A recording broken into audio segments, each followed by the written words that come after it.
TS LAWCET ద్వారా ఎవరైతే 3 year LLB 5 year LLB చేద్దాం అనుకుంటున్నారో మనకు రిజిస్ట్రేషన్ డేట్ అయిపోయింది, వెబ్ కౌన్సిలింగ్కి సంబంధించిన సర్టిఫికేట్ అప్లోడ్ కూడా అయిపోయింది. సో ఈరోజు మనకు వెబ్సైట్లో లిస్ట్ ఆఫ్ వెరిఫై క్యాండిడేట్స్కి సంబంధించిన లింక్ ప్రొవైడ్ చేశారు. సో ఎవరైతే 3 year కావచ్చు 5 years కావచ్చు, ఎవరైతే ఎలిజిబుల్ క్యాండిడేట్స్ వాళ్ళ యొక్క సర్టిఫికేట్స్ ప్రాపర్గా ఉండి యాజ్ పర్ రూల్స్ ఉన్న వాళ్ళకు ఎలిజిబుల్ అయ్యే లిస్ట్ ప్రొవైడ్ చేశారు. సో ఫస్ట్ పాయింట్, మీ యొక్క హాల్ టికెట్ ఎంటర్ చేసిన తర్వాత సపోజ్ మీ డీటెయిల్ డిస్ప్లే అవుతే మీ సర్టిఫికేట్స్ అన్నీ ప్రాపర్ ఉన్నాయి, మీరు ఫస్ట్ ఫేజ్కి ఎలిజిబుల్ అయినట్టు. సపోజ్ అక్కడ మనం ఎప్పుడైతే హాల్ టికెట్ నెంబర్ ఎంటర్ చేస్తామో రాకపోతే మోస్ట్లీ మీరు రిజెక్ట్ అన్నా అవ్వచ్చు, లేదంటే ఇంకొకసారి మీరు ఈమెయిల్ సర్వీస్ ద్వారా లాగిన్ అవ్వండి. లేదంటే లైక్ ఇంకొక ఆప్షన్ ఉంటుంది మనకు, అప్లై ఫర్ ఆన్లైన్ సర్టిఫికేషన్ అని, అక్కడన్నా మీరు ఎంటర్ చేస్తే మీ యొక్క డేటా ఉందా లేదో చెక్ చేసుకోండి. So hall ticket number enter చేసిన తర్వాత మీకు మీ యొక్క పర్సనల్ డీటెయిల్స్, ఎడ్యుకేషనల్ డీటెయిల్స్ అన్నీ కనిపిస్తాయి. సో ఇప్పుడు చాలా ఇంపార్టెంట్ పాయింట్స్ అండి. సో మీరు ఏవైతే సర్టిఫికేట్స్ ప్రొడ్యూస్ చేశారో దాంట్లో ఉన్న ఇంపార్టెంట్ డేటా మొత్తం వాళ్ళు డిస్ప్లే చేస్తారు.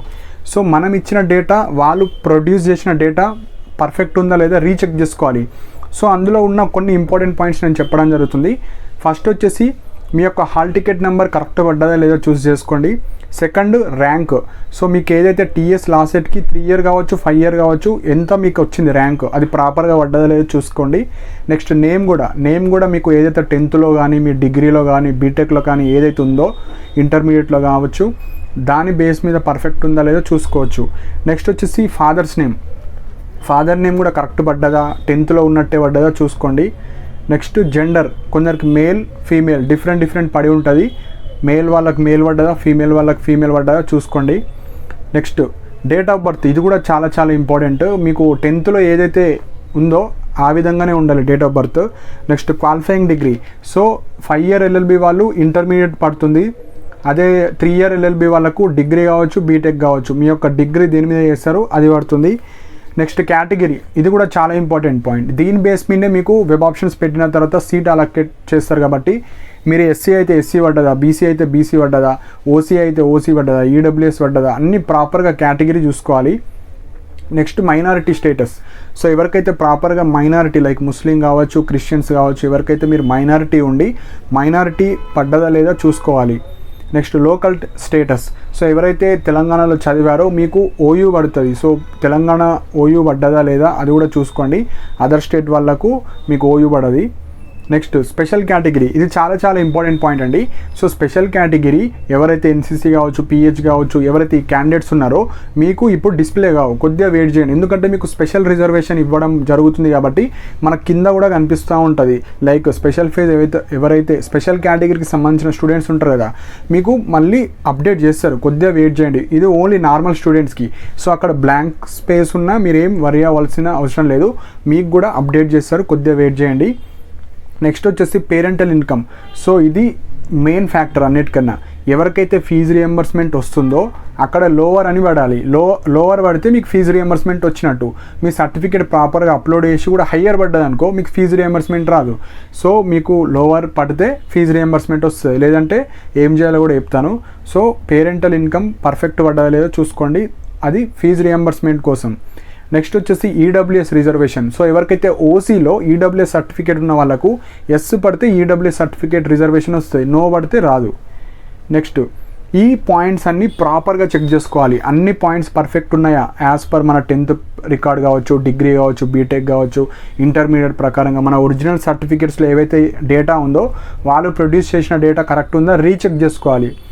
సో మనకు ఎన్సీసీ కావచ్చు, క్యాప్ కావచ్చు, పిహెచ్ స్పోర్ట్స్ వాళ్ళకు అప్డేట్ చేస్తారు, కొద్దిగా మీరు వెయిట్ చేయండి, రెగ్యులర్గా వెబ్సైట్ చెక్ చేస్తూ ఉండండి.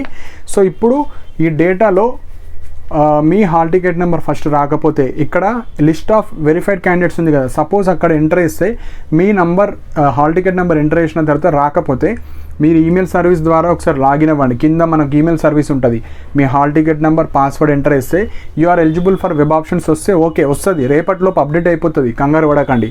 సెకండ్ ఇంకొకటి application for apply for online application అని ఉంటుంది మనకు టీఎస్ వెబ్సైట్లోనే, లైక్ టీఎస్ లాసెట్లోనే, అక్కడ కూడా మీరు చూసుకోవచ్చు. సపోజ్ అందులో ఉంటే ఓకే. సో ఈ రెండిట్లో ఎక్కడ ఉన్నా ఓకే, మీకు హాల్ టికెట్ నెంబర్ ఎంటర్ చేసినా వచ్చినా ఓకే, అక్కడ రాకపోయినా మీరు login like hall ticket number password enter చేసిన తర్వాత వచ్చినా ఓకే, రేపటిలోపు అప్డేట్ అయిపోతుంది. ఒక్కొక్కసారి కొందరి రావు. సో ఫస్ట్ డేటా అంత పర్ఫెక్ట్ ఉందా లేదో చూసుకోండి. సపోజ్ డేటా ఏమైనా మిస్టేక్స్ ఉంటే ఏం చేయాలి? సో మీరు వెంటనే రేపు, సో మోస్ట్లీ మనకు వెబ్ ఆప్షన్స్ వచ్చేసి 27th 28th ఆగస్ట్ రోజు పెట్టుకోవాలి. సో మీరు రేపు ఏం చేయండి అంటే, మన మిస్టేక్స్ ఉంటే మీరు తొందరగా ఈమెయిల్ సర్వీస్ ద్వారా అయినా కాల్ ద్వారా అయినా 2 ఆప్షన్స్ యూజ్ చేసి మీరు కాల్ లిఫ్ట్ చేసి లైక్ మీ హాల్ టికెట్ నెంబర్ చెప్పి, సార్ నా క్యాస్ట్ తప్పు పడ్డది, నా డేట్ ఆఫ్ బర్త్ తప్పు పడ్డది, నా జెండర్ తప్పు పడ్డది, సో మీ ఏమైతే మిస్టేక్స్ ఉన్నాయో అవన్నీ మీరు చెప్పి దానికి రిలవెంట్ అయిన డాక్యుమెంట్స్ వాళ్ళు అడిగితే మెయిల్ చేయొచ్చు. లేదు అంటే మీరు ఈమెయిల్ సర్వీస్ ఉంటుంది కదా, మీ hall ticket number password enter చేసిన తర్వాత రీఅప్లోడ్ ఏమన్నా చెప్తే అవి మళ్ళీ రీఅప్లోడ్ చేయాలి. సో డేటా అంత పర్ఫెక్ట్ ఉందా లేదా చూస్ చేసుకోండి. 2 ఆప్షన్లు, ఒకటి కాల్ ద్వారా, ఒకటి ఈమెయిల్ సర్వీస్. ఇంకా మెయిన్ పాయింట్, ఎవరికైతే ఇంకా పెండింగ్లో ఉందో, ఇంకా ఏమన్నా ప్రాపర్గా సర్టిఫికెట్స్ ఉండి కూడా వాళ్ళు రిజెక్ట్ చేశారు, సో ఇప్పుడు నా దగ్గర సర్టిఫికెట్స్ ఉన్నాయి, నేను ఇప్పుడు రీఅప్లోడ్ చేద్దాం అనుకున్న వాళ్ళు, మీరు 27, 28 ఛాన్స్ ఉంది కానీ అఫీషియల్గా లేదు. కానీ మీరు ప్రొఫెసర్ జి రామరెడ్డి డిస్టెన్స్ ఎడ్యుకేషన్కి వచ్చి మీ ఒరిజినల్ సర్టిఫికేట్స్తో ఇక్కడికి వచ్చి మీరు ఫిజికల్ వెరిఫికేషన్ చేసుకుంటే తప్ప మీకు ప్రాపర్ సొల్యూషన్ దొరకదు. సో ఎవరైతే డిస్ట్రిక్ట్స్లలో ఉన్నారో, కొద్దిగా దూరంలో ఉన్నారో, మీరు ఉస్మానియా లైక్ ప్రొఫెసర్ జి రామరెడ్డికి వచ్చి మీ ఒరిజినల్ సర్టిఫికేట్స్, జిరాక్స్ సర్టిఫికేట్స్, ఏవైతే ఇంపార్టెంట్ సర్టిఫికేట్స్ వాటి యొక్క ప్రూఫ్స్ అన్నీ తీసుకొస్తే విత్ ఇన్ స్పాట్లో వాళ్ళు చేసి you are also eligible for web options అని యాడ్ చేయడం జరుగుతుంది. సో ఎక్కువ రిస్క్ తీసుకోకండి. మీరు మెయిల్స్ ద్వారా కానీ కాల్స్ ద్వారా పాసిబుల్ కాకపోతే కనీసం 28th మార్నింగ్ 10 లోపు ఇక్కడ ఉంటే 28 ఆఫ్టర్నూన్ మీరు వెబ్ ఆప్షన్స్ అనేవి పెట్టుకోవచ్చు. సో నేనేమంటున్నా అంటే 27th రోజు వస్తే బెటర్. ఎవరికైతే ఫెయిల్ అయిన వాళ్ళు, ఎవరికైతే ఇన్కమ్ సర్టిఫికేట్తోని ప్రాబ్లం ఫేస్ చేసే వాళ్ళు కావచ్చు, ఎవరైతే ఇప్పటికీ ఇంకా సర్టిఫికేట్స్ రాని వాళ్ళు కావచ్చు, మీరు అక్కడికి వెళ్తే ఏమైనా ప్రాపర్ సొల్యూషన్ వస్తుంది. ఇక వేరే ఆప్షన్ అంటే ఈమెయిల్, ఫోన్, ఇవి 2 ట్రై చేయండి. ఇవి 2 ప్రాపర్గా లేకపోతే ఇక్కడికి వచ్చి చేసుకోండి. సో మనకు 2 డేసే టైం ఉంది వెబ్ ఆప్షన్స్ పెట్టుకోవడానికి, 27th 28th. చాలా ఇంపార్టెంట్ పాయింట్ ఏంటంటే, మీరు ఎక్కువ వెబ్ ఆప్షన్స్ పెట్టుకోవడానికి ట్రై చేయండి. సో కాంపిటీషన్ చాలా ఎక్కువ ఉంటుంది, సీట్స్ కూడా చాలా తక్కువ అయిపోయినాయి. సో ఫస్ట్ మీరు కాలేజ్ లిస్టులు కూడా మనకు టెలిగ్రామ్ ఛానల్లో పోస్ట్ చేశాను, వెబ్సైట్లో కూడా ఉంటుంది.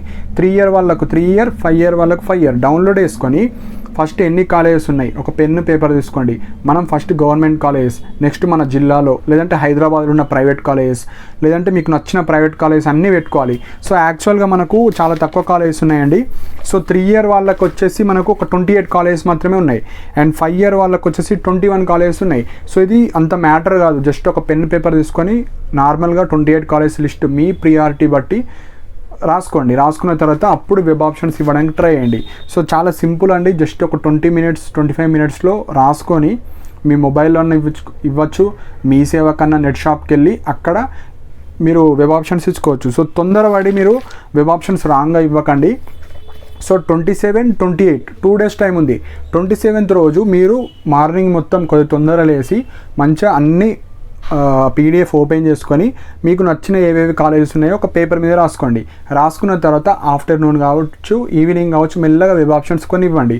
ఆ ఇచ్చేటప్పుడు కూడా ప్రాపర్గా అన్నీ ఒకేసారి ఇచ్చేటట్టు చూడండి. ఈరోజు కొన్ని ఇస్తా, రేపు కొన్ని అట్లా కాకుండా అన్నీ మీకు 28 కాలేజ్ పెడతారా 28 పెట్టండి, 10 కాలేజ్ పెడతారా 10, గవర్నమెంట్ పెడతారా గవర్నమెంట్, ఏదన్నా కానీ పెట్టేటప్పుడు అన్నీ ప్రాపర్గా పెట్టిన తర్వాత సబ్మిట్ కొట్టండి. సో మీరు ఏమన్నా మిస్టేక్స్ చేశారు, లేదంటే అప్పుడు కొన్ని పెట్టారు, ఒక 5 కాలేజెస్ పెట్టారు, ఇప్పుడు నేను ఎక్కువ పెడదాం అనుకుంటున్నా, అప్పుడు నేను 10 పెట్టాను, కొన్ని డిలీట్ చేద్దాం అనుకుంటున్నా, అప్పుడు నేను ఓన్లీ గవర్నమెంట్ పెట్టాను, ఇప్పుడు ప్రైవేట్ కూడా పెడదాం అనుకుంటున్నా. సో ఏదన్నా మీరు 29th రోజు ఎడిట్ చేసుకోవచ్చు. సో ఎడిట్ ఆప్షన్ అంటే యాడ్ చేసుకోవచ్చు, డిలీట్ చేసుకోవచ్చు, మళ్ళీ అన్ని డిలీట్ చేసి మళ్ళీ ఫ్రెష్గా పెట్టవచ్చు. సో ఎడిట్ ఆప్షన్ 29th ఉంది, 2 days ఛాన్సెస్ ఉంది వెబ్ ఆప్షన్స్ పెట్టుకోవడానికి. ఎడిట్ అయితే 29th. సో సీట్ అలాట్మెంట్, మీకు ఏ కాలేజ్ వచ్చింది, ఎంత ఫీజు కట్టాలి, ఎక్కడికి వెళ్ళాలి, ఎలా కట్టాలి, మీకు ఏ లైక్ కాలేజ్ నేమో, మీ యొక్క కమ్యూనిటీ ఏంది, మొత్తం డీటెయిల్స్ అన్నీ మనకు సీట్ అలాట్మెంట్ మీద వస్తాయి. సో దాన్నే మనం phase 1 యొక్క సీట్ అలాట్మెంట్ అంటారు. 31st రోజు వస్తుంది.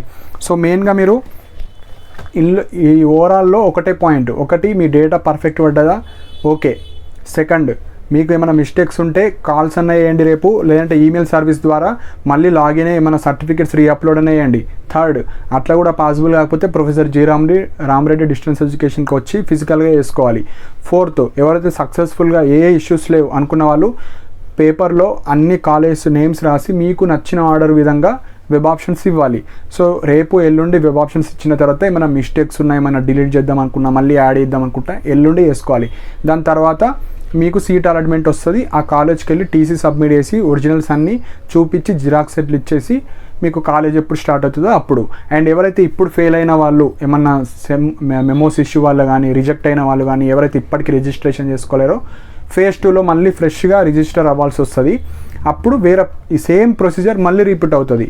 సో మెయిన్ పాయింట్ ఏంటంటే ఎవరైతే పేరు రాలేదో, లేదంటే ఏమైనా ఇష్యూస్ ఉన్నాయి, నా దగ్గర అన్ని సర్టిఫికేట్స్ ఉన్నాయి, వాళ్ళు ఫిజికల్గా వచ్చి చేసుకుంటే బెటర్ ఆప్షన్. మెయిల్, కాల్ రేపటి వరకు ట్రై చేయండి. ఎల్లుండి అయితే ఇక్కడికి వచ్చి చేసుకుంటే మీకు ఫేజ్ 1లో మీకు కూడా ఛాన్సెస్ ఇస్తారు. సో మెయిన్ పాయింట్ మీ డీటెయిల్స్ అన్ని పర్ఫెక్ట్ ఉన్నాయో లేవో చూసుకోండి. అండ్ ఇలాంటి అప్డేట్స్ కోసం నా ఛానల్ని సబ్స్క్రైబ్ చేసుకోండి. అండ్ నా టెలిగ్రామ్ ఛానల్లో కూడా జాయిన్ అవ్వండి. ఏమన్నా ఫాస్ట్ అప్డేట్స్ కావచ్చు, ఏమన్నా మెసేజెస్ కానీ ఏమన్నా ఫాస్ట్ మనకు వెబ్సైట్లో ఇస్తే నా టెలిగ్రామ్ ఛానల్లో ఫార్వర్డ్ చేయడం జరుగుతుంది. అయినా టెలిగ్రామ్ ఛానల్ యొక్క లింక్ కూడా కింద కమెంట్ సెక్షన్లో మెన్షన్ చేశాను. సో ఒకటే పాయింట్, వెబ్ ఆప్షన్స్ అనేవి ఎక్కువ పెట్టండి, ఉన్నాయన్నీ కూడా పెట్టండి. ఒక్కొక్కసారి ఉన్నాయి పెట్టినా కూడా కాలేజెస్ రావు. సో హెవీ కాంపిటీషన్ ఉంటుంది కాబట్టి ఈ మిస్టేక్స్ చేయకండి. ఫస్ట్ ఫేజ్లోనే మంచి కాలేజెస్ అని ఫిల్ అయిపోతాయి కాబట్టి ఎక్కువ వెబ్ ఆప్షన్స్ పెట్టడానికి ట్రై చేయండి.